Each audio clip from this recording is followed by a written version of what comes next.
who left Catholicism to become a happy Muslim after being stymied by the question, quote, "If you believe Jesus was God, then how do you explain his praying to God?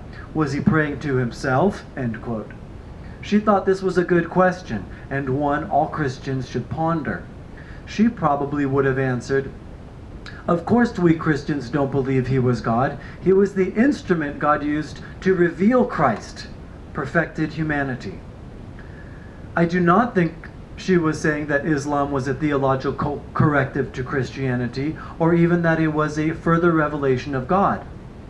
She was including the initial revelation given to Muhammad and not necessarily how it was later interpreted by his followers into the authentic revelations of monotheism. If so many people had been confused by Christianity's three persons and were hungry spiritually for something that made a little more sense, then who is to say God did not inspire a prophet to proclaim, "This is the final revelation. All you need to know, God is one. Hamdulillah," and it doesn't matter what you call it. Regarding Judaism, she also only mentions it a few times. As a child, she regarded herself as a closet Jew. Once she realized that the Christians around her regarded the man Jesus as God. By that point, God had already revealed itself to her on numerous occasions, as you will read in her autobiography, and so she could never believe that a man was God. While peeking over the wall of her neighborhood synagogue and listening to the chanting coming from within, she was spiritually uplifted in a way that far surpassed what she felt by listening to the music in her Catholic church. She regarded Judaism, rightly or wrongly, as the religion that offers to the world the most highly exalted view of man, that the goal is somehow to become as beautiful to God as God is to us. Where she says Christianity rightly parts with Judaism is in its understanding of the distinction between the created and the uncreated. Whereas in Judaism and Islam, this line is never crossed. There is a chasm between the two dimensions of existence, and any speculations regarding any connection between the two is mere chutzpah.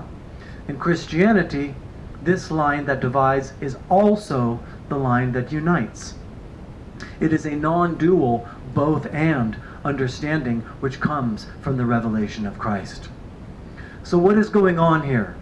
On the one hand, she claimed Jesus was not God, but on the other hand, she, like Jesus, sticks up for an undeniable oneness between God and man.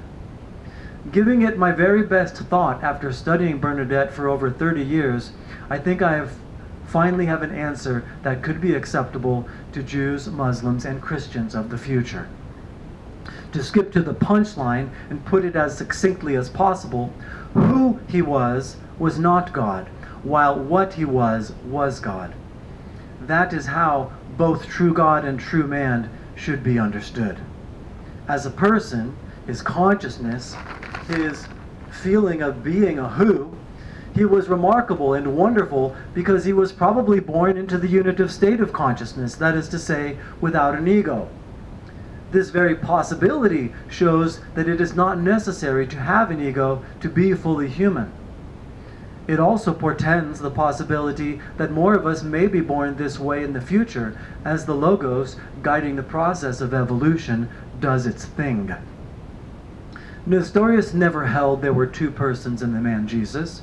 He held there are properties pertaining to each dimension which must forever remain distinct. I think Jews and Muslims would agree.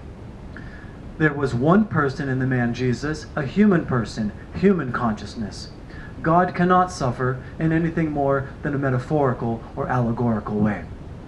That it was part of the great plan that the incarnation happened not only when and where it did, at the crossroads between Judaic monotheism and Greek philosophy, but also that it was a Jew who revealed this to the world is ironic and somewhat comical.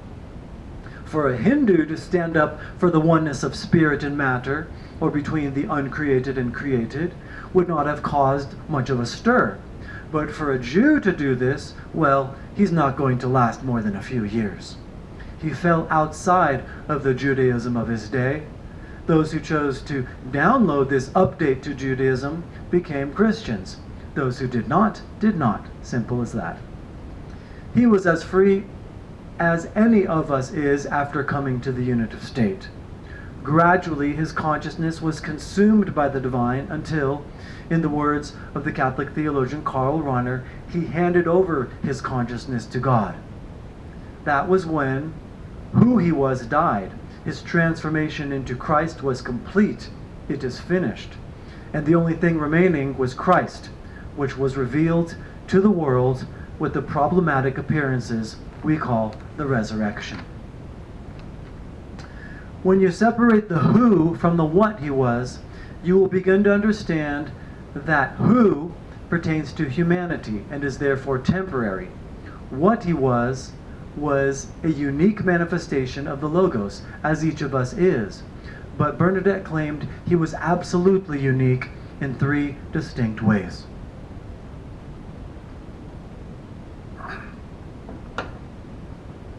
First, he manifested what we only experience. Second, he was once removed from the Logos, the icon of the Logos, while we are icons of him, since he revealed humanity to humanity. Finally, the kenosis that led to the incarnation is the reverse process of the kenosis each of us must make to become what we are intended to eventually become, Christ. This uniqueness does not make him God, and therefore should not constitute a theological stumbling block to Jews or Muslims. I write and post this on November 1st, 2023, and the ground invasion by Israel of Palestine in retaliation for the atrocities committed on October 7th by Hamas has begun. If what it means to be Jewish is that one is constantly striving to become as beautiful to God as God is to oneself, then I am a Jew. If what it means to be a Muslim is to affirm that God is not three people or persons in any way a non-theologian might understand that term, and that God is one, then I am a Muslim. If what it means to be a Christian is to affirm that the line which divides is also the line that unites, then I am a Christian. The time for humanity to unite is now. While Orthodox Christians are persecuting and killing other Orthodox Christians in the Ukraine, it is clear that no one is putting first things first, namely love of God above all else. There are two kinds of people in this world. Those that divide the world into two kinds of people, and those that do not. Just kidding. I think it's between those who can talk the talk and those who walk the walk.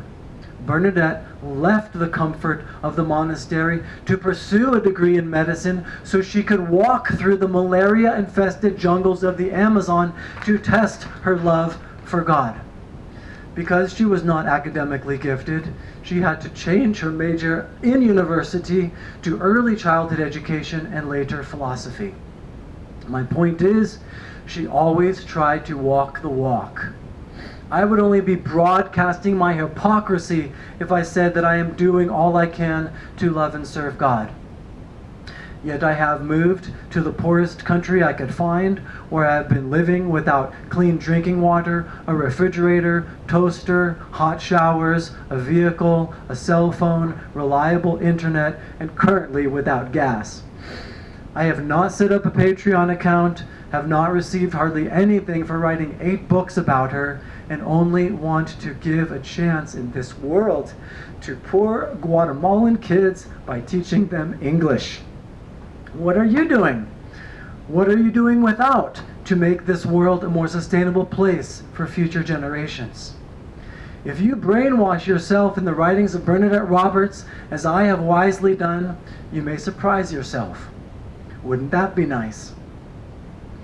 I am leaving the internet behind on December 1st.